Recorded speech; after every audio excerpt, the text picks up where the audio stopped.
Chapter 1, The Big Decision.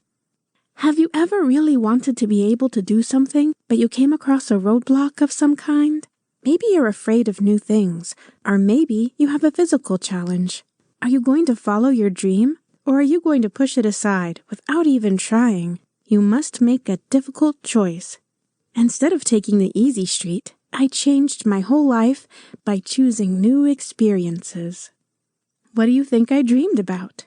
I wanted to ride horses. It doesn't sound like such an impossible dream, does it? I imagined feeling a horse moving under me, like we were a team. But there was an obstacle to overcome. I didn't learn to walk at the usual age, because I was born 2 months early, weighing in at 3 pounds. At first, the doctors told my parents it would take time. I would catch up. But they got worried when I still crawled around at 3 years old. Finally, they took me to a specialist who said I would never be able to walk, so they might as well accept that as being set in stone, like the 10 Commandments.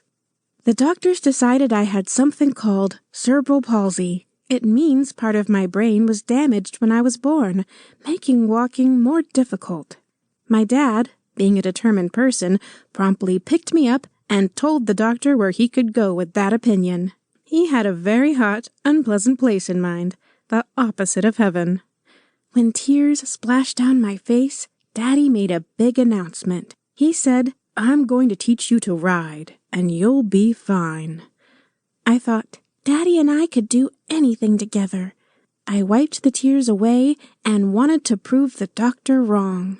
Daddy never accepted something as a fact if he thought he could change it. He wouldn't shy away from this challenge.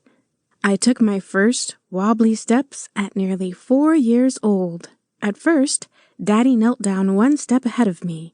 He said, "Come on, honey, you can do it." He stretched out his arms.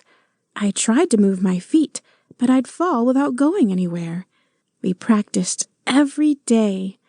Eventually, I took 1 tiny step and flopped into his arms. Hooray! We did it! We celebrated with hugs and kisses. Gradually, Daddy moved farther away. I fell often, but I learned how to get up and carry on. Daddy encouraged me to keep trying. He didn't help me get up because he wanted me to figure those things out on my own so I could manage when he wasn't with me. That was a wise choice, don't you think?